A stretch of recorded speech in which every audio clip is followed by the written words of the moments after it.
Que pasa, kielbasa? What's poppin', pimperoni? We're back here. Let me get my drink on. Get your old drink on. Cheers, homie. I'll get my smoke on.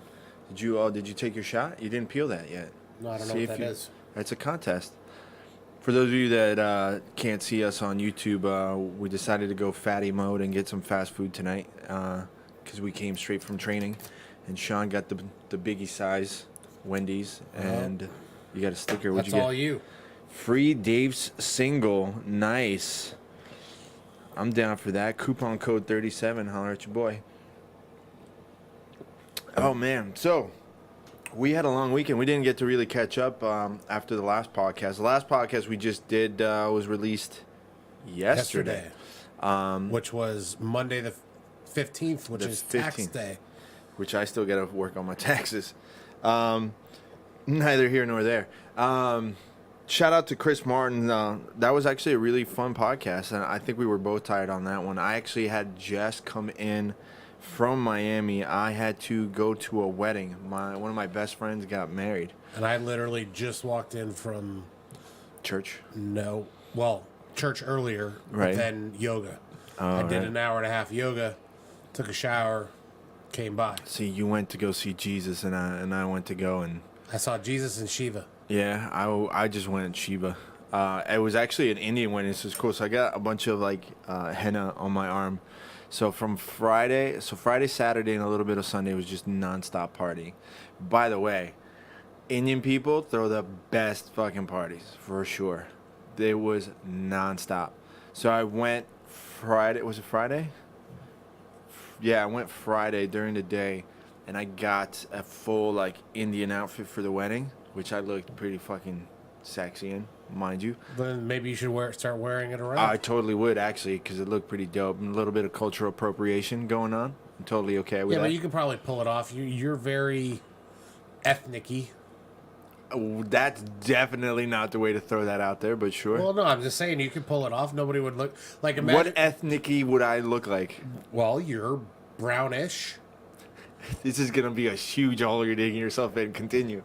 No. I'm totally okay with this. Go for it. No, you're brownish. It'd be a lot different if I was to walk around in it. Uh-huh. You could pull off, you could Am say... I like Tropic Thunder, what's his face? No, you could say, someone could look at you and go, I could see him being, half Indian. No, I don't think so. Oh, no yeah. way. Oh, yeah. Yeah. No, it's actually really cool. You know what? The funny part is, so I got the full suit, whatever. That was for the wedding, but Friday night was what's called a Mendi party, and that's where they, everybody comes in and kind of celebrate. They do henna and stuff, and the bride's side of the family is all Hindu, and the groom's side is all Dominican. So they're Dominican Guyanese or whatever.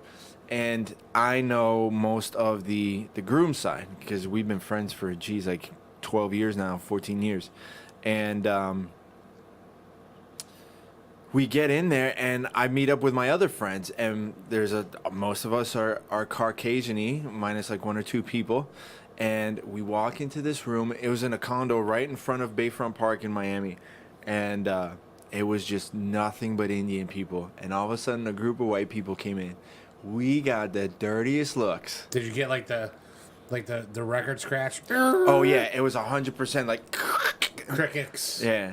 So it was at this time they knew they fucked up, and we just walk in, and everybody was staring at us, and finally we run into the groom's mom and dad, which they're great friends of mine. They're like, hey! So as soon as we got the real acknowledgement that we're supposed to be there, everyone kind of laid back a little bit. So we weren't as big of the outcast. We were definitely still an outcast for the rest of the night. By the way, did you know about the outcast reunion? No, that's the Untouchables part of Indian culture. They have the caste system over there. Oh, yeah. It's 7 levels or something like that, I believe.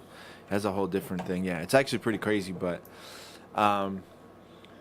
So we did that Friday night. I got the henna, and it was really cool. So when I went to get the henna, the girl was like, what do you want? I'm like, well, just, go off, do your thing, whatever. And she started doing stuff and designing. She put a little pyramid, kind of Pink Floyd-ish thing on my hand. And I was like, what can you draw? And she says, well, if you show me something, I can pretty much just copy it. Shut up, really? Yeah. So I was like, here, do the Great Wave off Kanagawa. And I pulled it up on my phone. She looked at it, and I shit you not, man. She was just looking at my phone and just going off on my arm. And she did it almost like note for note, Was line she for Indian line. as well? Yeah, of course. I mean, and she. Well, I asked say her, of how long have course, you been but- doing this? She's like, 16 years. And I'm telling you, she was just looking at the photo and just going back and forth from my arm in the photo, and she did it. I mean, you can't see it now because it just got rubbed off from training, but, man, I have a photo of it. I was like, fuck, you're going to make me want to get this tattooed now because it looks so good right here on my forearm. I was like, might end up having to get a tattoo soon. You know, if you were gonna do that, you would have to go big. Oh, for sure. You would have to go elbow down. Oh, for sure. No, I wouldn't do it elbow down. I'd do it elbow up. I would want to do, like, the waves just all up on my arm. That would be the cooler thing to do, but... Because at least from here down, I like it, but I don't think I have a beefy enough forearm for it to look good. It would look more like the puddle off Kanagawa rather than the Great Wave. No, they could make it work. But then the wedding was amazing. It was a big party. It was... I mean, it didn't end. I went back to the hotel just to watch Formula One, just to kind of calm down, and everybody kept going, and came back when we did the podcast. So it was good. So cheers to Chris and Intia. Congratulations. Congrats. Mazel tov, as my Jewish friends say. What about you? Besides, Sunday, so last time I was in North Carolina, I went to the movies with the boys, and we went to an AMC. And Zach got this popcorn. It was gourmet popcorn, and it was cheddar. to die for. It was delicious.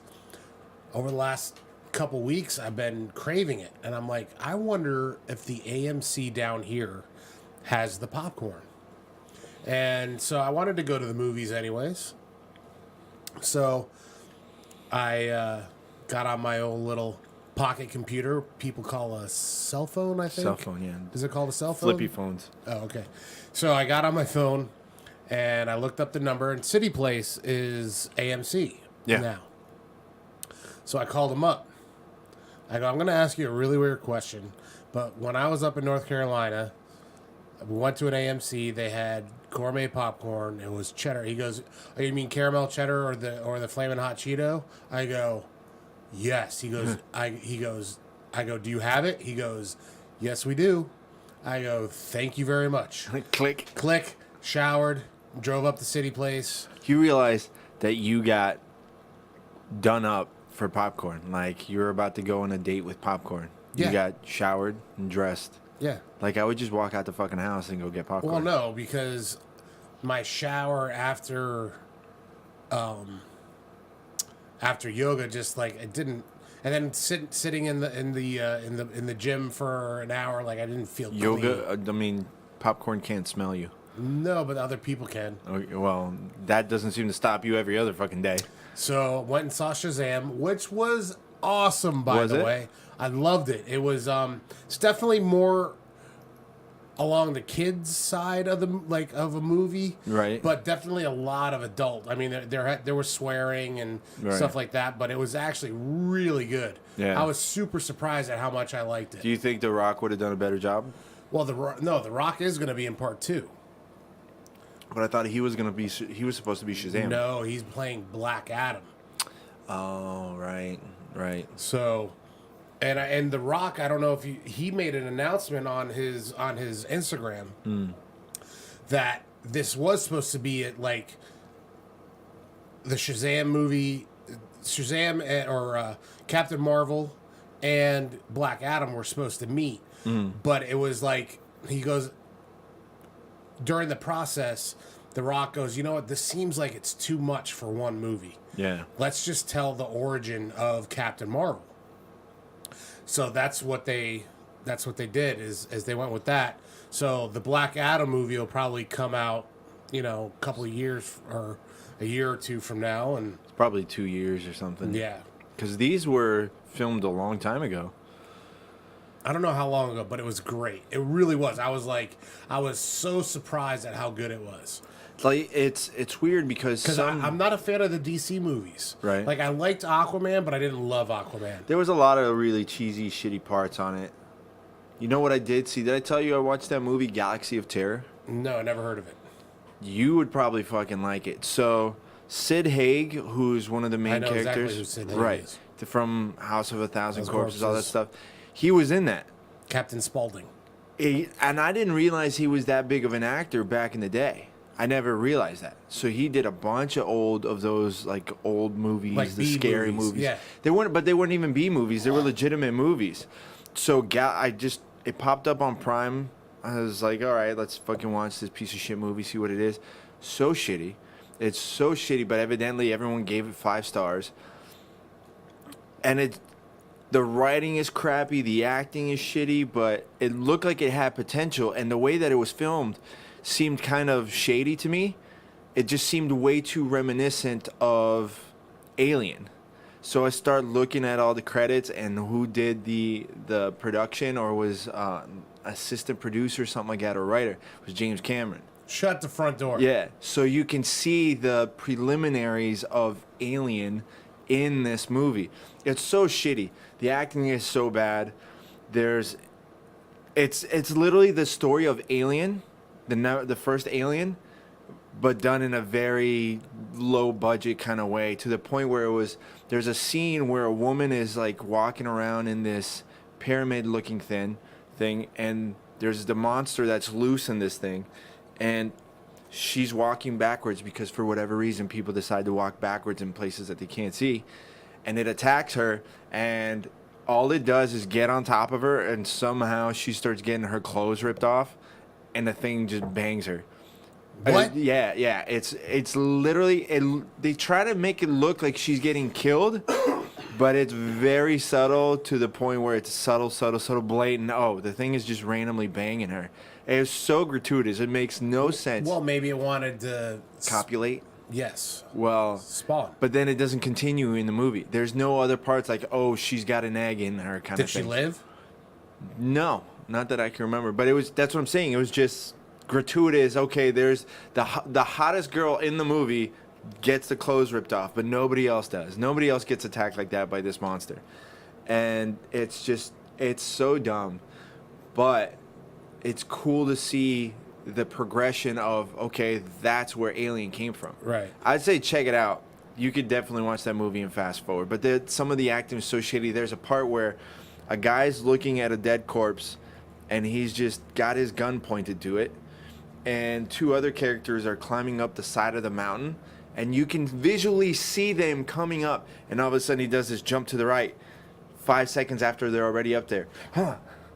Just the corniest jump of acting. It's so shitty. You have to watch it. But I would never go out of my way to watch that movie again. So Shazam was great. Right. But what was even better was UFC 236. 236. I didn't get to watch it, so. Holy. I mean, Andre lost, right? Poo. Yeah, Andre lost. Unfortunately. But the main card of the show was spectacular. Dustin Poirier and Max Holloway put on a show. Adesanya, last style bender, and the last Calvin style bender. It's just style bender. No, it's the last style bender. I don't think so. You're thinking last airbender. No, it's the last style bender. Okay. You can look it up. Okay. Calvin Gastelum put on a show. Khalil Roundtree put on a Muay Thai clinic. Who did he go against? He went up against Eric Anders, who is legit, dude. Yeah. He's the guy that played for Alabama. Yeah. And then got into MMA. He's got power for days. Yeah. Dude, Eric Anders, the best way to describe it, the look on his face was fear. Yeah. Was fear. Khalil's kicks were so fast and so hard, and his boxing was like crisp. It was just crisp. In one round he knocked him down 4 friggin' times. He won 30-26. Really? Yeah. Man. Khalil Rountree and 40-26 or 40-36? 30-26. 30-26, gotcha. And Eric Anderson, I think, was being groomed as a up and comer. Yeah. You know, and Khalil Rountree just made him look ridiculous. Yeah. And during the broadcast, Joe Rogan was like, well, yeah, you know, Khalil has moved to Thailand and is training Muay Thai in Thailand. Yeah. So it's like, okay. And it shows. Yeah. Holy cow, does it show. I still can't wait to watch Cosmo against Sage. Sage Northcutt. When is that? It's soon. It's got to be pretty soon in the next couple of weeks, right? And I feel like I don't think Sage Northcutt understands what he's getting into. I mean, by this point, he's got to know. Well, I don't just from watching. Yeah, but I don't think just looking at Cosmo you realize. So like Cosmo doesn't have that many MMA fights. He's got a ton of kickboxing matches. He's got a ton of kickboxing matches, but he doesn't have a lot of MMA fights. May 17th, so a month from now. So there's really not a lot to go on as far as MMA. Cosmo is 7-1 in MMA. I guess it's just MMA, yeah. But he's got a ton of kickboxing matches, so it'd be cool to see. I can't wait to see that one. Yeah. So, you know, it's that I feel bad, you know, because Cosmo can hurt you. Yeah. Badly. Like, pretty bad. So, I know you didn't get a chance to re-listen to the podcast that we recorded with Chris Martin about the stroke thing, but what was your biggest take on that? The biggest takeaway was how quickly it could all be taken away. Yeah. And what you think is just like a nagging injury could be something really, really serious. Yeah. That was what was like freaking me out, was like, oh wow, so he thought he just had a sore neck. But the weird part is when he said it felt as if I had a sore throat on the one side of my body, on the one side of my neck. That's pretty crazy to sit there and think, okay, well, yeah, it would almost feel like a muscle spasm or something. I've had a sore throat on one side of my neck before. Yeah. But it was because I was sick. Yeah. And the way but remember, he said the same thing, too. He thought he might have been getting sick or something. No, but I knew I was sick. Right. And it was on my left side. It was my left side sucked. My right side felt fine. Yeah. And so it's like that, like I've had that before. So that, like, I could understand that. But what I couldn't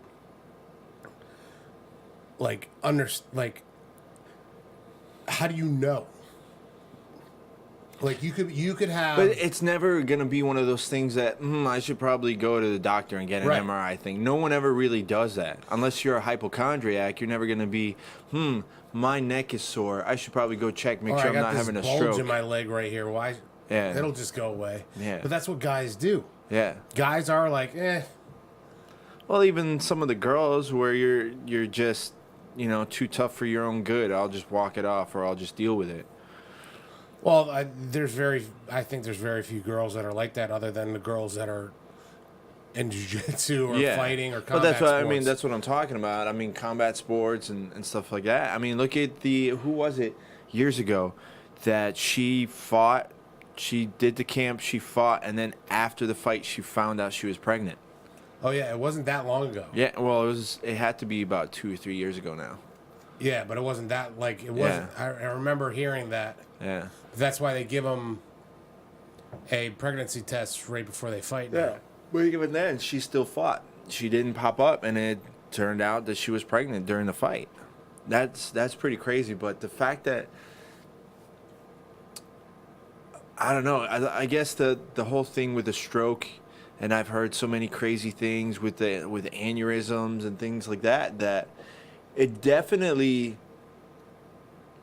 puts things into perspective as far as what you're willing to take as far as damage. Because you're willing to fight out a choke, which is one thing. But how much damage are you willing to take before you sit there and say, I should probably go to a doctor? Well, how many times have you been asleep? That have been put to sleep? Yeah. Once. I've gone out, I think, 3 or 4 times total. Yeah. And I don't mind it. Yeah. Like, that's what's scary. I think that's a little weird is, like... I think you don't mind it because you think, oh, it's nothing bad. It's just, it happens. I'll just come back I'll just wake up. And like I told Chris, I've had that mentality with my students. I go, fight the chokes as hard as you want. Yeah. Because I can wake you up. I can't fix a broken elbow. I can't fix, a popped knee. I can't fix those things. But I can wake you up. But apparently, you got to be just as mindful of that shit too. For sure. But there's one thing that you and I talked about a long time ago, and someone that we know that they thought it was funny to just randomly choke people out. Just when we're showing a technique and it's, ha ha ha ha, look, I put him to sleep. It's not fucking funny. And I've seen it so many times in street fights, and if someone's like, oh, put me to sleep, I want to see what it's like to put me to sleep, where they do that and all of a sudden the person has a seizure. And it might be something that they didn't even know that they had. And you do that. That's why I don't fuck around with it. If I'm training with someone or I'm competing with someone and it's going hard, then the choke is in, the choke is in. If you don't want to tap, you don't want to tap. Unless if it's a submission and if you want to hurt yourself, that's on you. I'm not going to be responsible for it. If I'm in a competition, if you're not going to tap, then you're going to get hurt. That's on you. But some people you have to save them from themselves, Yeah, but at some point, it has to be that those people don't have... Some people are just too stupid to learn that lesson. Well, I mean, that's why you see UFC fighters were told to stop doing that. They're told to stop doing that when fans come up, oh, choke me or put me to sleep or kick my leg. They're told to stop doing that. Remember Ronda Rousey judo flipped somebody one time and she broke his leg. Well, I know Forrest broke a guy's leg, asked him to leg kick him. Yeah, and same thing with Overeem. Overeem kicked the guy. He's like, yeah, that's 10%, dude. And the guy just collapsed. So it happens. And then actually a few weeks ago, John Jones was at FIBO in Germany. What's FIBO? FIBO is the world's biggest fitness expo. It's in Cologne, Germany. I went to it with Flex Lewis. And it's an amazing event. I mean, people come from all over the world for this thing. It's huge. I'm trying to think what an example would be of the magnitude of it. Think of... How much bigger than the Arnold? Because I've been to the Arnold. Oh, no, it's like 4 times bigger than the Arnold. That's crazy. Think of... I'm trying to give you a size comparison of the venue itself. Think of a venue the size of the Dolphin Stadium, the Hard Rock Stadium. Mm-hmm. 2 floors, the same amount of area. That whole thing packed shoulder to shoulder with people. Shoulder to shoulder with people. And every single person is there from all different parts of the world, and they're there just to either see merchandise, buy merchandise, meet athletes, whether it's bodybuilding or MMA fighters, whatever, like they're all there. It's an amazing experience. I would say that it's almost better than the Arnold. They just don't have competitions. I know they do. I'm pretty sure that they do fitness like contests and stuff there. I can't remember, but as far as going to an event, that's it. That's the place to go to, because you'll see all the newest merchandise, all the newest nutrition companies, whatever. They're all there. They're all there. Now, it's bigger than the Arnold, but would you say what impact-wise? Yeah. Impact-wise, the Arnold is huge for bodybuilding and maybe a little bit of powerlifting. But when it comes to merchandise, it's not as impactful, I guess, as FIBO. I think Arnold itself is just a giant event, and because of the fact that it was really based off of bodybuilding and it became an expo. FIBO is just 100% an expo. I mean, damn, I'll try and find some videos so you can see. No, I remember seeing it. You showed me videos before. Yeah, but no, I remember how packed it was. But what I'm saying is if a company, say like BSN, one of the bigger companies, was coming out with a new product and they had their choice to go to the Arnold or FIBO, what would they choose? See, that's tough because I think that they would probably showcase new products at Europa, which is a whole different one. But as far as for selling, it would be FIBO. For showing and just showing out, it would be the Arnold. So you see what I'm saying? Yep. It would just really, it's we got to make and even then, the Olympia, I would say. The Olympia is a big one too. So I would say it would almost be... The Arnold was the first. FIBO, Olympia, and Arnold would be the which ones people want to show out most at. Yeah, Arnold started that. That shows you how smart. Dude, Arnold Schwarzenegger is a genius smart businessman for sure. So let's get back. John Jones was at FIBO. Yeah, he was at FIBO and a fan came up to him. I think he was a vlogger. He's like, "Oh, put me to sleep. Like, should choke me and so we can film it, whatever. It'd be funny."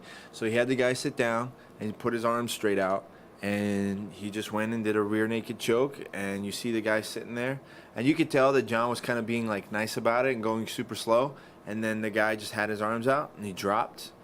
And I think it took a couple of seconds for John to realize the kid was out and then let him out and then stand up and picked him up and the kid gets up and they both started laughing, which is haha, it's funny, but you're definitely putting yourself at risk because that guy now can sue you. And I think it happened to Rashad or something like that, where he put someone to sleep and then afterwards they threatened to sue him or something. I know it happened to one of the fighters. Happened to Hulk Hogan. Yeah. Back in the day, Richard Belzer. Yeah. So it's definitely not something that you got to fuck around with.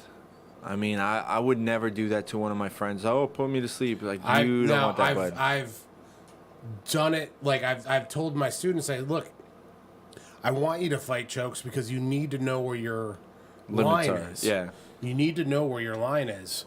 And I've done it a few times to show them, to bring them close and not put them out. Mm. Like, I bring them close. Like, I can feel when they're starting to go, and that's when I let go. Yeah. But I don't, I don't put them to sleep unless it's on accident, which I've done a few times. Yeah. I put Brooks to sleep on accident. Yeah. I was showing a triangle, and I was holding it because I was talking to people about it, but I didn't think I was squeezing it. Yeah. Next thing you know, Brooks is snoring. Yeah. I was like, oh, Jesus. I think it happened to, was it Ryan Hall, where he was showing a move to someone and they put him to sleep by accident? Yes. Yeah. Yeah. So, I mean, it's funny kind of when it happens, but it's still kind of risky of a move to pull out in public on your friends or something like that. No, I would never do it off a mat, and I would never do it standing. Yeah. Unless I was in a fight that I had no choice. Did I ever show you the video of the scumbag that did it to the girl at the bar? I heard about a girl doing it to a guy at a bar. No. There's a video of this guy at a bar, and the girl is kind of like complaining to him about something, and they were at the very corner of the bar, at the end of the bar, and he kind of just goes in to hug her, and you can see him put like an Ezekiel choke on her, and she's sitting there, doesn't know what's going on, and music's blasting, people don't really know what's going on, and he's just holding, and he, like, you can see her start flailing, start hitting him because he's choking her, and no one's doing anything. They think that they were just playing around, and finally he puts her out, lets her go, and she smacks her head on the counter. It's a total scumbag. I'll show you the video. I can't remember where the hell it was from, but it was so stupid, man. I'll tell you what was a fun video was the one he posted earlier about the Aikido guy from McDojo Life. That's so funny. Aikido is far superior to Jiu-Jitsu. Yeah. No, it's shout out to McDojo Life. Definitely follow them because they post some of the funniest video. I know I had the one video dissecting a black belt, a fake black belt. I need to make those again. I have a couple of videos planned that I want to do still. I've been slacking on that for sure. But it's a hilarious video. This guy is talking shit about Jiu-Jitsu, saying Aikido is better for self-defense and to avoid being injured. And I think it was Diamond MMA, something like that. He's like, yeah, why don't you come into the gym? And the guy came in, he tried to attack him, and he basically got picked up and slammed. Well, the first one was a leg kick and then a smack to the face. Nice big old smack to the face. You could hear that crack. Crack. And he called time. Yeah. Listen, a kick to the leg is no joke. I mean, I could take a couple, but when you get a legit fighter kicking you in the leg, you are not asking for that one again. Right, but don't, just... Do you think he signed up for jiu-jitsu after that? Well, here's the thing. If you're saying your martial art is superior and you get taken out with a leg kick and a slap... Definitely not superior. You need to start rethinking your martial art. Yeah. Well, that's what happened with the guy in China, where he was calling out all those fake gurus and martial artists and saying that kung fu is great, and he was like, "All right, fight me then," and he beat the shit out of everybody. The MMA guy, he got banned, and there was like a bounty on his head for $1 million or something. One of my favorites is the guy that does the energy, the energy stuff. There's a couple of them that fought an MMA fighter and just got pounded. Dude. He got kicked in the face. Bent over. He was bent over and got kicked in the face. What about the guy that does the energy thing, the whole energy field, and he has a woman and she gets trucked? He trucks her, and he's like, "Oh, you just didn't do it right." My favorite part of that is he trucks her, and then he gets up and looks at her, and is like, holy shit.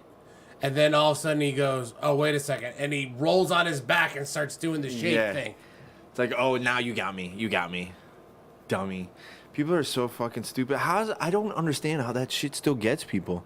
Like, remember the video that I posted, and people still follow stuff like this. How does that work nowadays in a place where internet is pretty available for the most part? Yeah, but people are desperate. Some people are desperate. Like, they might have walked into a karate school and was Did I show you the guy that I found that was like the self-proclaimed black belt and he was self-taught? Did I show you that? No. He was self-taught. Was this the guy in the shoes? No. This is someone completely different. Oh, man, I totally forgot I even had those videos. This guy is self-taught. He did everything on his own, and he called me out for the comments that I made on that video of the guy with the shoes. And I started looking at all his stuff, and he made his own like Wing Chun dummy out of tires and a pool noodle and all kinds of stuff. And then he called himself a grappling coach. So there's a video of him and this other fat fuck going at it, trying to grapple. And it was just 10%. Well, it would be 10% for us just rolling around, joking around. Like they were going full steam. They were having a heart attack. Where is this guy from? Oh, middle of nowhere. Like America? Yeah, middle of nowhere, America. Just, he does like... He starts off a video doing this whole Wing Chun dummy thing, and then he's so out of breath. He's like, starts leaning on the wall. Let me tell you my martial art journey. I'm self-taught. I basically studied everything and found out what works best for me. It's like, no. It looks like you watched a lot of Steven Seagal video clips, and you said, that's me. Is he like doing arm breaks on the pool noodle? Yeah. He'll do like an arm drag on the pool noodle and come in and punch it a couple of times.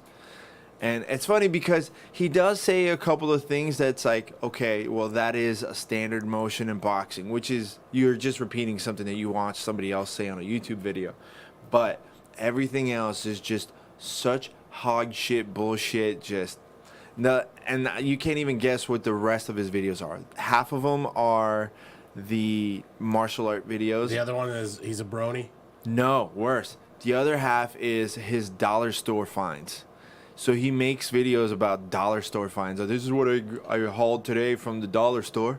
It's like, here's a pregnancy test. By the way, that's less respectable than dumpster finds. I think dumpster finds are rad. Because, I mean, there's entire TV shows dedicated to it. Yeah, but it's like dumpster finds, you can, you're getting A, for free. Right. And B, you gotta sacrifice for that. You gotta jump inside a dumpster that could be full of like needles rats. and used diapers. Dumpster juice is you the know worst. What I'm saying? You ever get dumpster juice on you? No, thank God. It's fucking disgusting. You ever gone dumpster diving? No. Really? I have. I remember I was throwing stuff out one day, and someone had thrown out an entire lighting rig for photography. Brand new. It was brand new. You best fucking believe I jumped in there. I snagged every single one of those lights, and I used them for about a year. No, I've gotten things from the garbage. I just never jumped inside. Oh, I fucking jumped in, man. I fucking went full dumpster to get it. Yeah, no, I jumped in to get it. I was like, fuck that. There's like, it was a couple $100 worth of stuff. But you know what they say? Another man's garbage is another man's treasure. Listen, it's not even that. It's just, if you've never had to sacrifice or live a certain way, you're going to have certain standards of, I would never do that.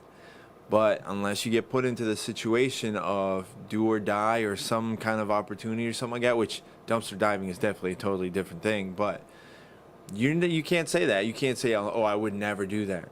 You've never been put into the situation. Have you ever had to sit there and steal to eat? I've had to steal to eat. Like, to make ends meet, sometimes you got to do certain things. Like, I'm not sitting there, go to the truck stop and go start sucking dick or something, but you've had to sit there and sell off your stuff. You've had to sit there and go and use furniture, find a couch sitting on the side of the road, take it and go. That's the thing. You can't be too judgmental on that kind of shit. I mean, look at it. I'm stuck thinking about you becoming a lot lizard. A lot lizard? That's what they're called. No, I know. The truck stop lot lizards? Yeah. I've seen tons of them. No, I'm thinking of you becoming one. No, definitely not. I think you would do well. Probably. I mean, I am good looking. Well, it's not even that. You got long hair. Like, for you can almost pass for like a he/she. I could be like the GameStop lady. It's ma'am. It's ma'am. Let me take a break real quick. I need to get a drink. I am thirsty. All right. I'm fucking thirsty as fuck. You want one? No, I'm good. Shit, I really feel like you got a leg lock, man.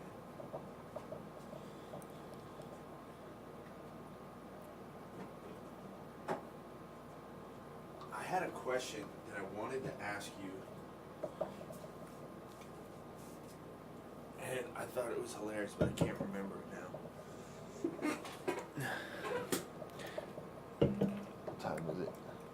I'll go like another 15 minutes. Are you good? Fucking is. Why am I stuck?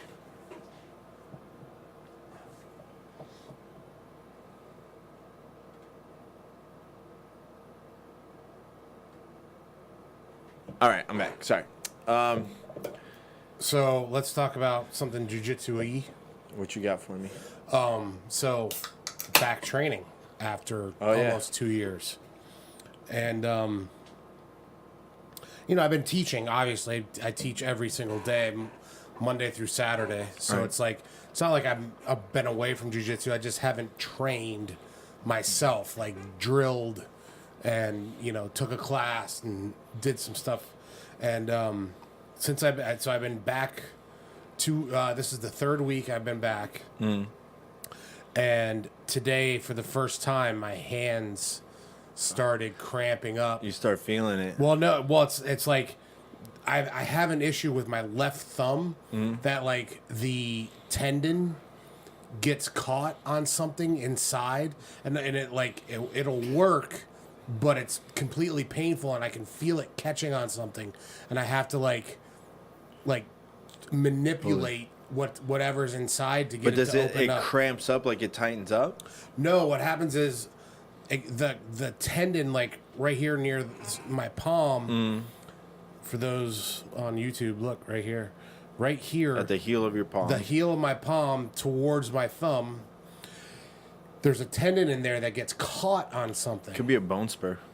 whatever gets caught on, and all of a sudden, like, I go to grab, and it's like getting shot in the hand. And I'm like, oh, what the? And then I'm like, I gotta, like, move it and manipulate it, and, like, I'm sitting here in side control going like this to somebody, or, you know, but, like, for the first time in a while, my hands are achy, and, like, you're retraining your grip strength. Well, again. My grip strength hasn't gone away because of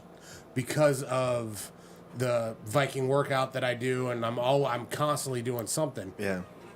But it's the actual tendons from holding and then having them try to break the grip, and, like, so there's like, you can train your grip strength, you can't train your grip toughness, if that makes sense. No, it doesn't. So my strength is good. Right. Like, I had no problem holding people. But it's when they go to break a grip and they open it just enough, and then you pull it back close. So that stress that gets pulled on the tendons in your fingers. Right. And then that's what I'm talking about, the toughness of that. I don't know if that's really toughness as much as it's your... Well, they have the muscular contraction. It's not muscle. It's not the muscle. It's still tendon, like the contraction. It's like it hurts on the outsides joints of the digits. Yeah, no, I mean, I get that too. So it's funny because I've been noticing it more and more because I've been working on my spider guard more. That, like, when I start doing like this, fuck, my fingers hurt. No, I've had random shooting pains and stuff like that. But don't forget too, you started working more on the computer again. So I had to redo everything on my setup at my desk, whether I'm working on editing videos and photos, whatever it is, because I could feel carpal tunnel starting to kick in. And it was something as simple as the mouse. So I would have super weak wrists. It would hurt. It would hurt for no reason whatsoever. I'd have good grip strength, but then, like, the slightest motion, and it's all of a sudden like my wrist just went, ha. So I got a vertical mouse. Like, it looks like a old joystick. Kind of. It looks almost like you were just sliding your hand into like a piece of clay, so you're stuck like this, like a little claw, but it's a relaxed motion. So imagine. Show me that relaxed motion. Like that, not like this, like that. So if you and you go like this. You go like this and that way, like thumbs up. No, like, just put your hand down. It's like that, right? That's literally the motion, the control I have with the mouse. So it's super relaxed. And I had the same issue with guitar. So there's a lot of different sports, and obviously musicians too. People have to retire because they get Bible cysts, they're called. Yeah. You ever seen it? Well, I thought I had one here. Right. I thought this was a Bible cyst, but the doctors go, no, that's not a Bible cyst. That is a bone. One of your... Popped out. Bone is popped out. Yeah. So for people that don't know, a Bible cyst is basically in the joint of your wrist. So think of where your forearm meets your hand. There can be a pocket of fluid that gets created and it gets trapped in there from repetitive motions, and it can be extremely painful. So for motorcycle riders, it's the motion of revving up the bike, right? And you're stuck like this for hours on end. For guitar players, it's moving the wrist, trying to pluck. That's why you'll see a lot of guys, like the punk guys, will just go straight from the elbow. And it's one of those things that you got a couple of options. Either you rethink your motion, so you have to change your ergonomics altogether. You can get a needle sucked in there and just suction out all the liquid, and it'll come back. Or you can do what happened to fucking me, and this fucking chiropractor is like, oh, that's a Bible cyst. I was like 12 years old. And he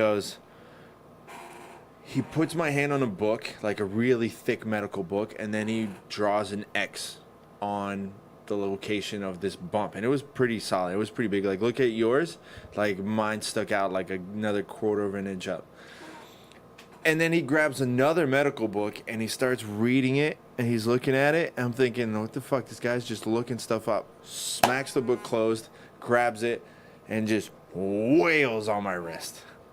I'm like, what the fuck are you doing? And he does it again. He's like, oh, I'm trying to pop it. I'm like, what the fuck are you doing, man? So yeah, he like 2 or 3 times he slammed on the back of my wrist. It felt like he was about to break it, and he pops it. But then it would come back again after a couple of weeks. So I realized I had to just completely change the way that I played guitar. Can you go to like, if you're this guy, could you go to like just a thumb pick? No, because it's a totally different style. So it's, if you look at certain guitar players, everyone has a different way that they play. I want to say it's Paco de Lucia because of the way he plays, or Paco de Lucia. Yeah. He has kind of a style where his hand becomes like a claw, but the way that he plays, his hand is basically stuck like that. So he has to he really just, you'll see his hand just clawed up. Just from normal? From constantly being like that. He'll be sitting here talking, yeah, and eating, his hand will and be his like hand that. will be clawed up. Yeah, it'll be like this. And that's his relaxed position now because of constantly playing like that. So it'll be like that. Oh, you know what? I just got reminded. Do you see there is big news in Jiu-Jitsu? Do you see who got booted out of his school?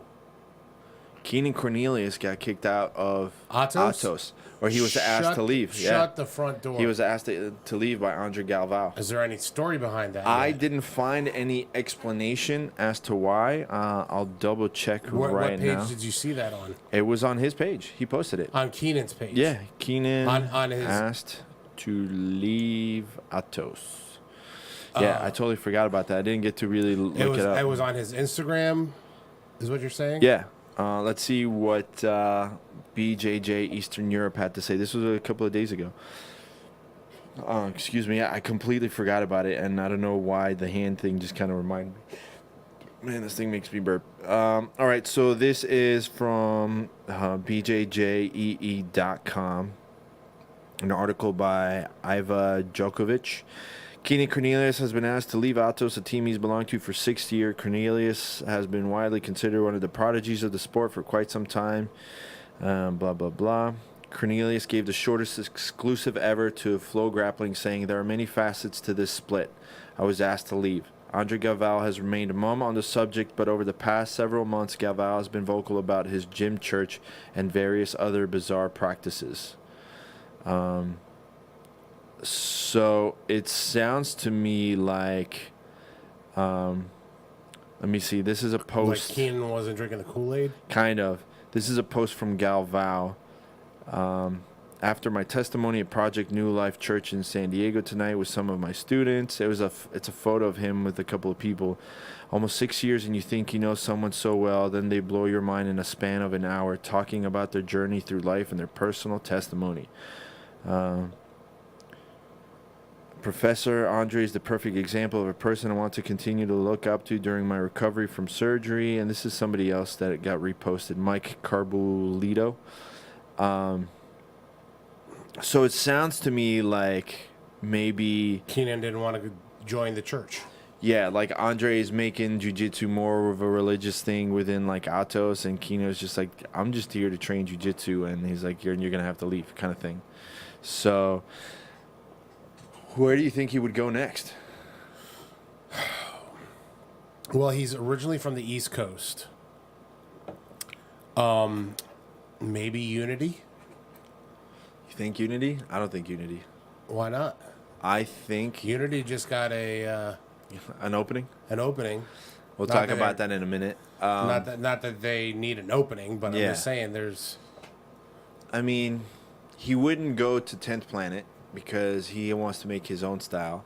At this point, he could start his own school, but I don't think he would want to do that because I think he still wants to kind of compete and develop his own style. Well, it depends. Does he want to compete or does he want to make money? I think he just wants to grow jiu-jitsu, and he has his website, so clearly he's making money. Right, so, but he should be, like, he's at that point where it really only makes sense to start his own school. Maybe, but I mean, at that case, then why would he go to, I mean, he went to Andre because he wanted to compete, and he wanted to compete at a high level. Yeah, but I think he could open his own school and find a core group of people to train with that would still push him. It's not going to be hard to find people to train with. Well, let's say he stays on the West Coast. Who would he go to on the West Coast? Well, there's Art of Jiu-Jitsu, which is right up the road from San Diego. They wouldn't take him. They wouldn't take him because they probably wouldn't want his style there. And they have, if Andre keeps a tight grip on stuff, Art of Jiu-Jitsu for sure keeps a tight grip on what their image is.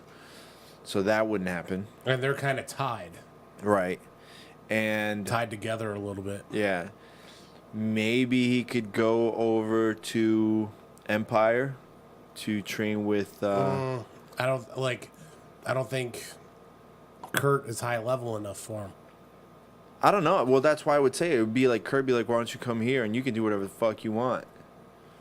Yeah, but I don't think that's what he wants. I don't think he wants to do what he wants. There's a reason why he left Lloyd Irvin for Atos. Well, that's a whole different reason. I mean, I understand, but I'm saying. And for those of you that don't know, I would definitely suggest you look up the story of Lloyd Irving and Atos and the accusations and the fact that Lloyd Irving basically put his students to try and rape a girl. So, yeah, I'm not a big Lloyd Irving fan.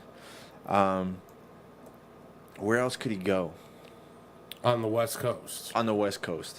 He can move to Las Vegas, and he could and train with Caio. Who? Caio Terra.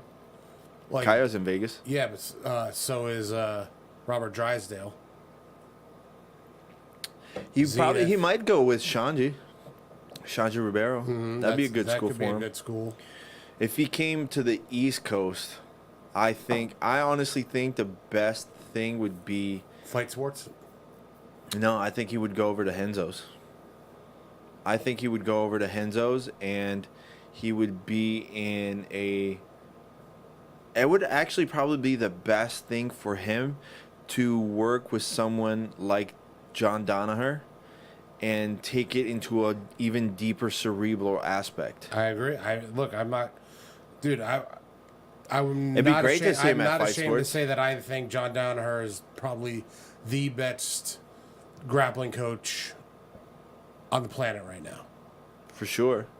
I can't tell anybody. I can't think of anybody off the top of my head as who far is as better. As far as coach. As far as coach. System wise or coach. Either. I think that his analytical skills definitely put him at one of the top coaches in the world because he's more willing to think forward than most coaches.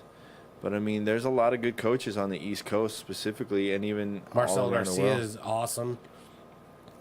Also in New York. I don't think he would go to Marcelo.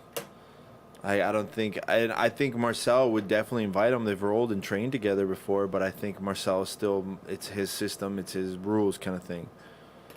I don't know, man. I don't know if it's like that. I don't... Like, it's weird to me that people attach a system to jiu-jitsu. Like, oh, I'm not... You can't be here. You can't... You don't train this way. Which is, I think, is ridiculous because everybody's... I say this to my students. I go, you'll notice that everybody has their own brand of jiu-jitsu. Right. I go, and that's just the nature of jiu-jitsu. I go, you might learn an armbar from somebody else that works better for you. Right. And that's your game. So, like, if you were to teach your system, you wouldn't teach the armbar I taught you. You'd teach the armbar that works for you. You know, so you pick and you choose from different people what works for you. Yeah. It's not always just from... No, for sure. But, I mean, we've had this conversation before where it's like, for you, half guard is a specific style. For me, what you do in half guard, I can't do because I have a completely different body type. But the half guard that I learned from George, that works better for me because of my body type and the different style that he has. So, but I would still take what you do and mix it with what he does and make it to my style or what I feel works best for me.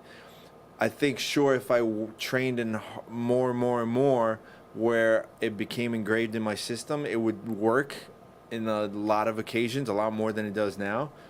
But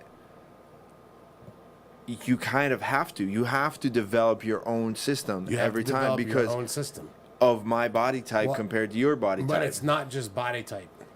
There's other things that go into it too. Strength factors and all kinds of stuff. Mine's not even about that. Mine's personality, not just mentality, but personality. Like how your jiu-jitsu is comes down to your personality, how you act, how you move, how you think, exactly. Yeah, for sure. So there's a lot of different aspects that go into a style of jiu-jitsu, not just physical but mental as well. Multiple levels of mental elements as well. So it's like, so I don't know if Marcelo would be like that. I think jiu-jitsu is growing, or at least if it's not growing, it's definitely evolving into more of less of a rigid system and more of a... No, I think it's very clear to see that jiu-jitsu now is a constantly evolving thing where every couple of years we have a different trend. I think when I first started getting into jiu-jitsu, it was more about the bolo, and then the bolo became, or no, I'm sorry, when I first started, it was 50-50. And then from 50-50, the beer and bolo started to really become popular, and that was the thing to do. And now we're getting into leg locks, and who knows what the next thing is. I don't think it's going to be worm guard. No, worm guard isn't going to... Yeah. Worm guard was... I mean, it's an effective guard, but I think it's... well, I mean, it was effective enough more of that... a fad than a trend. I don't know if it was a fad. I think it was one of those things that it was so new and nobody really understood it enough because he was so far ahead of it. Remember, they changed the rules in IBJJF so he wouldn't be able to do it anymore. Remember, that was a thing for like the year when he brought it in. They're like, we don't know what to do. It's like, no more rubber. Lions don't like white boys. I guess. I mean, that was the thing. But I think we should definitely make that a bet. I don't think he's made the announcement yet. I think if he doesn't open them... It's hard to think about it. Here's what you have to keep in mind, too. It's hard to leave California. California's a rad... Where he's at in San Diego. I mean, but that's the thing. There's so much going on out there. There's so much competition. I'm telling you, don't sleep on fight sports. But I don't think he would go to fight sports. I would give him what he has in like, where would you rather live? New York, New Jersey, or beautiful, sunny Miami Beach? I mean, don't get me wrong. I would definitely... And you can get a very high-level jiu-jitsu. Yeah. And you know what I'm saying? No, I just don't think that it would be a spot where it would allow him to be as creative as he wants to be. I don't know. Cyborg is very open, man. Cyborg is very open, and remember, Cyborg had his own like tornado guard. I don't know if he really does it that much anymore. Yeah, he does. I mean, I haven't seen him to do that one sweep, that the leg sweep where he sends people flying in a while. But I mean, I don't know. It's because people know it's coming now. I've tried to do that sweep once in a while, and I just feel like my knee is gonna explode. I'd be more nervous that my hamstring was gonna pull out of my ass. Yeah, for sure. My bet is that he would end up going over to Henzo's and with Danaher, and he would work with Danaher. Even if it was temporary, he would go and do that. But where's Lloyd Irvin? I want to say like in the Carolinas somewhere. Pretty sure.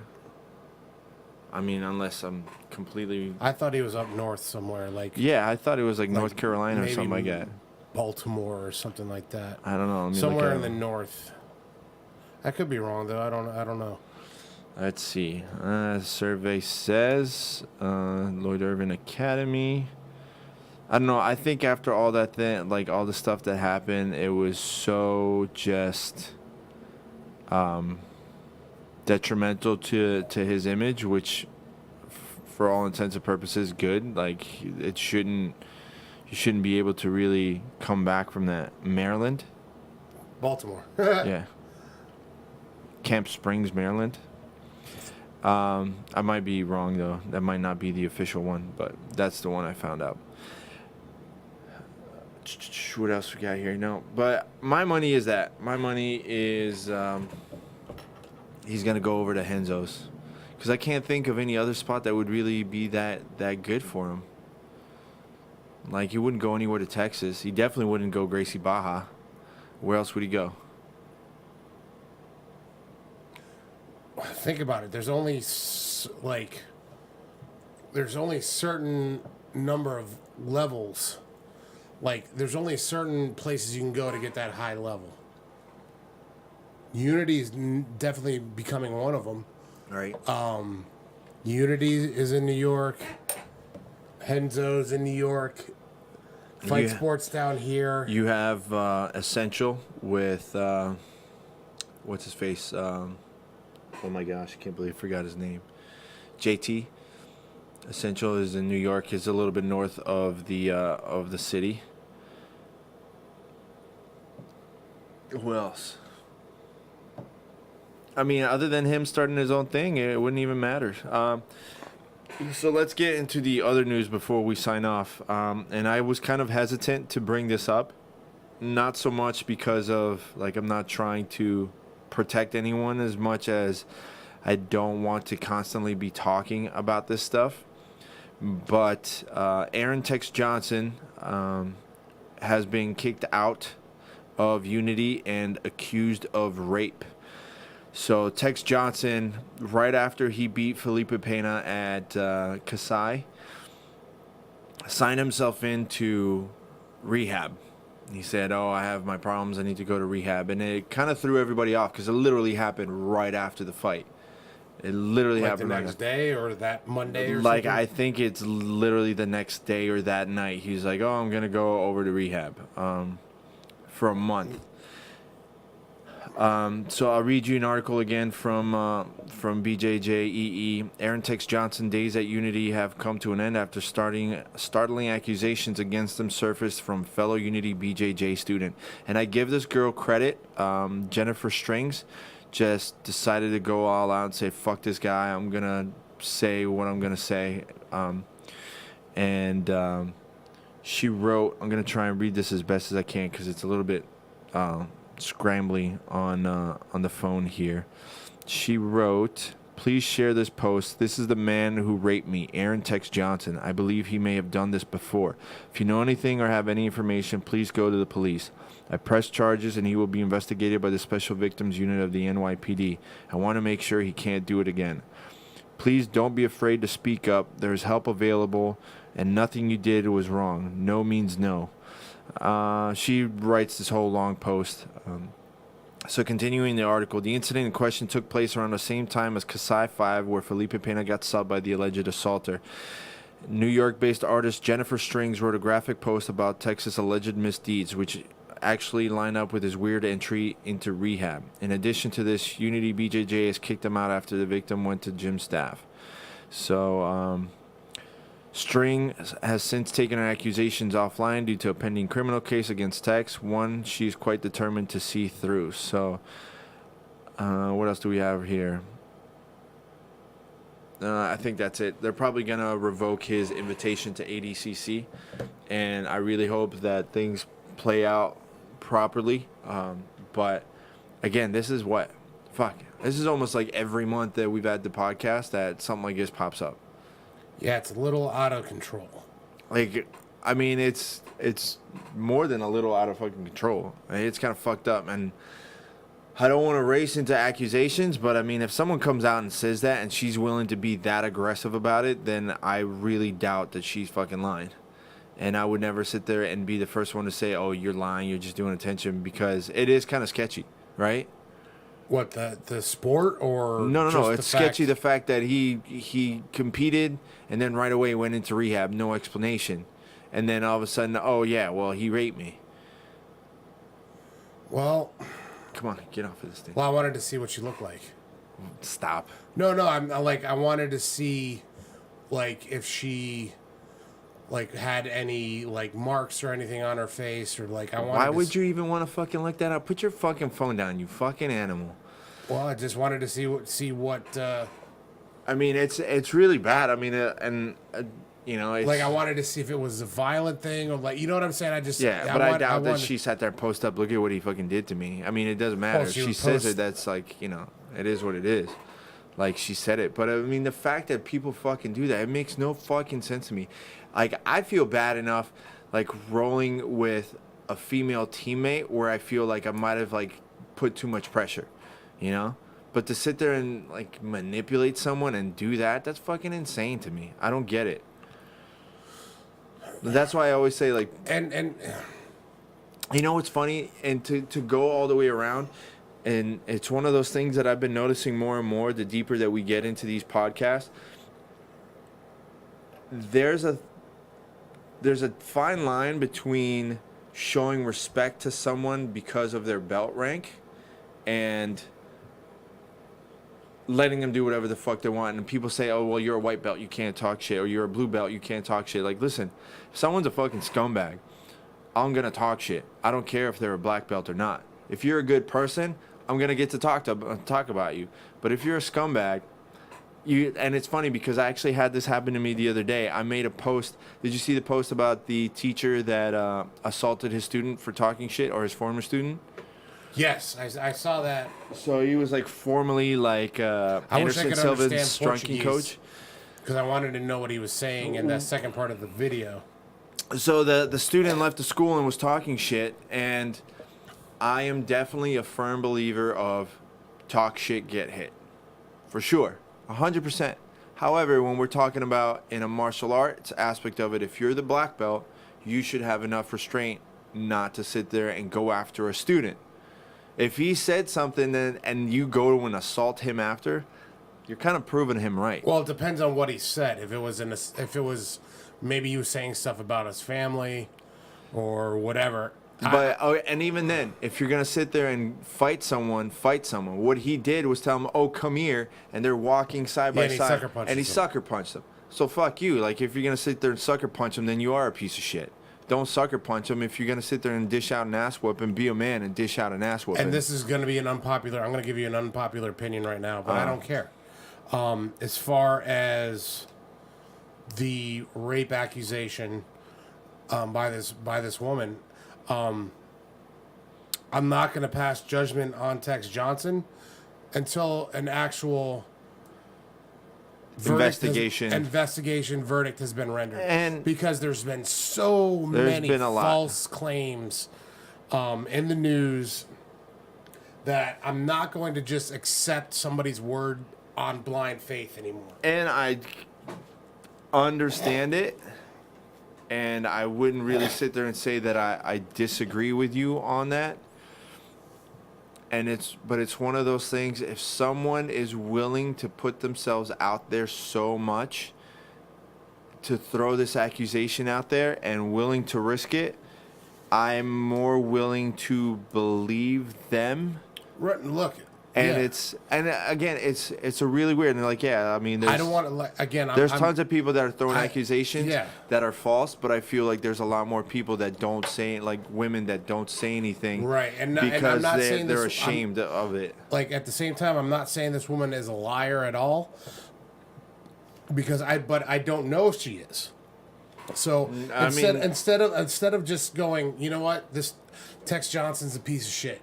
And you know how I know he's a piece of shit? Because this woman said that he raped her. Well, what happens if it comes out that he didn't rape her? What happens if it comes out that they were, and not saying that's the truth, But with what's going on these days in the world, you can't just accept something at face value. No, anymore. and it's not even about face value. It's one of those things where we have to show restraint and let the law take things accordingly. Exactly. And that's what I'm saying. I don't disagree with you, but I understand Unity asking him to leave for sure. In the meantime. It's not Unity's job to do an investigation to find out who's telling the truth. Their job is to defend their students and protect them. Keep their students safe. Yeah, and that's what I'm saying. Like, I err on the side of the person claiming to be the victim at first and let things play out that way. It's like, okay, listen, that's what she's saying. We're gonna figure out whether you did it or not. So, and until that happens, you can't train here. Right, I'm still on her side to show support because again, it's a horrific event. And that's the thing that blows my mind even more. The people that do make that accusation like falsely, you're really willing to put yourself through that kind of torment because you're gonna get people sit there and I can't sit there and say that I have any experience in knowing what someone has to go through with all that, but they have to go through hell to sit there and prove that. So you're willing to lie about it is one thing, but it also sets people back for the ones that do suffer, whether it's male or female. What about that football player that was in jail for like 7 years? No, more. He completely lost any opportunity he had of making anything in his life. But then, I mean, look at R. Kelly. Look at what's his face? Right, which is exactly it. Yeah. Which Cosby. is why I'm going to let the investigators do their job let the investigators do their job, find out what's happening. And then after that judgment has passed, I will be comfortable saying, Tex Johnson. Yeah, he's a rapist. No. He's a piece of shit. You know what I'm saying? No, for sure. And I don't disagree with you. I think it's one of those things that you do have to be super careful in how you throw out accusations or how your judgments that you pass on other people. And it's easy in it used to be innocent until proven guilty. Yeah. But in the day and age of social media, it's immediately the opposite. But you know what I think is funny it's too? Guilty until proven innocent. Yeah. And then once you get proven innocent, it doesn't matter because you have this stigma about you. I think it's the 2019 version of stoning is really what it is. Because back in the day, anybody could make any accusations and they put you out in the middle of the city and you get stoned. That's today's version of that. It really is. Yeah, but it's a reputation stoning. No, I mean, you're still doing psychological damage to people. You're still doing almost physical damage to someone that's scarred. Like, okay, someone gets raped and they accuse somebody else, and then it comes back to people are like, oh, you're lying, you're full of shit, blah, blah, blah. That fucks people's heads up for sure. It's crazy, but anyway, either way, it's one of those things that we're going to have to play it out. That's something that's going on right now. We're just talking about it, and we'll see what happens. But one thing I did want to talk about before we left, the thing with the teacher that was that sucker punched the student for talking shit. Again, I'm a full supporter of talk shit, get hit. I do believe that if you're a martial arts instructor, you kind of have to hold yourself up to a higher standard. And he probably should have just talked to the guy. But to go and sucker punch someone is bullshit. And it's definitely a pussy way out. But here's what happened. So I made the statement of, it's fucked up, whatever. And it's like, and it became a debate online on whether or not he deserved it. Again, I don't think he was right or wrong. I think that if someone was talking shit about me, for sure I'd want to punch him in the fucking face too. But again, if you were looked at as a role model and you do something like that, then you're a piece of shit. I mean, that's just kind of the way it is. So I posted an example of something that happened to me with a former instructor where I took a photo with another black belt and I said it was great to learn from this other black belt. And one of my instructors thought it was appropriate to what's the word I'm looking for? Retaliate for that or put me in my place. Mind you, this guy had never taught me any kind of takedowns and always told us that we don't do takedowns in this school. We just don't because someone might get hurt. So what did he, and we also at this point, I was a white belt and we had never done anything over like 4-minute rolls, 5-minute rolls. So what did he do? He proceeded to say, you and me are rolling the very next class, bumped the clock up to 10 minutes and then said, stand up. I'm like, stand up for what? I'm like, we never do stand up. Stand up. And then proceeded to kick my ass for 10 minutes thinking I was going to fold or cry or do whatever. And it's like, fine, throw me, fuck, whatever. I'm not a pussy. I'm going to take my shots, whatever. Like, but that put a mark like, okay, you're so soft and you're that big of a piece of shit that me taking a photo with another black belt who's teaching under the same roof, mind you, and that's how you're going to act towards me. So when I posted that and made that statement, I had some other black belt who decided to talk shit with a private account, which is another pussy thing to do, and it said, oh, it just sounded like you took a couple of ippons and you got put in your place kind of thing. You should probably learn some more respect, stuff like that. Like, fuck you. I don't give a fuck if you're a black belt and you think that's okay. Like, I don't give a fuck who you are. If you think that's okay to beat the shit out of your student because they took a photo with another black belt just saying thanks for the class, like, then you're a piece of shit too. I don't care who your head instructor was and who gave you the black belt. I don't give a fuck. I'll tell you to your face you're a piece of shit, and I'm a blue belt saying it, so go fuck yourself. Like, that's stupid. Like, if you're a piece of shit and you treat your students like that, you're a piece of shit. That's just basically the way it is. Well, you should not abuse there should be no abuse from... If you're an instructor and you think that one of your students did something disrespectful, you take them to the side, hey, listen, you're being disrespectful, like, this is why. Educate them, talk to them like adults, because we're fucking adults here. Right. But to sit there and do that, like, I'm a 5-year-old, go fuck yourself. Like, that was just my thing, like, because of something that happened online. You could go look at it, I don't give a shit. I'll tell him to his fucking face again, too. So, but it's stupid. I think there's such a big line drawn now that people seem to think you're either, that being respectful means you should be the... subservient. Right. Or that you need to be the, like, you got to go on the whipping post to pay your dues. No way. No, my loyalty is my $130 that I pay you every month or whatever. But see, that's not even, like, it's not even that. Like, my loyalty is to an instructor that cares about me as much as I care about representing the school properly. Right, but it's not even, again, it's not even about that.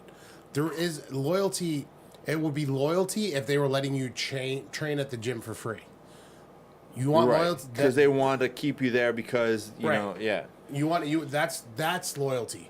No, my loyalty to you goes as far as my dollar. But we get sucked in. We get sucked in personally. And that's the old martial arts aspect to it, where I think that I don't want to run the risk of losing it. I think it just needs to be handled like an adult. Like, yeah, I do think that you should keep the honor and respect of the people that you train with. You don't need to get along with everybody that you train with, but you have to respect them. There's plenty of people you train with that you just I don't like, for sure. There's people that I've trained with before and, like, in other places that I don't like. I'm fortunate enough that now I'm at a place that for the most part, I really like everybody there. It's the respect that you need to have for a black belt is, you know, you put in the time, I respect you for it. And I am paying you to be my instructor, and you can buy into the system and you can sit there and say it like 100%. If my professor called me up and needed a favor, I'll be the first one there every fucking time, no problem. But if I'm sitting there and learning under someone and the way that they teach me is by kicking my ass because I took a photo with another black belt, then you wonder why I left. You see what I'm saying? So I think that's one of those big things is people seem to forget that there's a line between respect between student and teacher and then respect as human beings. Right. So I don't know, but that's a whole different thing. I think we definitely went all over the place tonight, and we should probably get running because I need some sleep tonight. That makes two of us. Got anything else to say? No, I want to go home and go to bed. You need a shower. I got a shower too. Yeah, you do.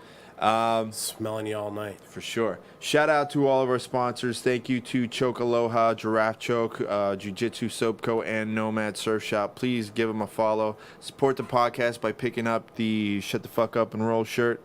And follow Shawn, Gorilla Boy BJJ. Follow Jiu-Jitsu Radio. Subscribe, share it with your friends, and follow me. It's funny, as I thought STFU meant sexy talk for us. That and roll? And roll. Sexy talk and roll? Sexy talk for us and roll. I'd never heard that one, but I don't know. I'm new to all this jargon that you're throwing out. I didn't go into those chat rooms like you did back in the day. Sexy talk. Sexy talk. Sexy talks for 40 plus. All right. Thank you guys so much for tuning in, and we'll catch you next time. Peace. Sexy talk.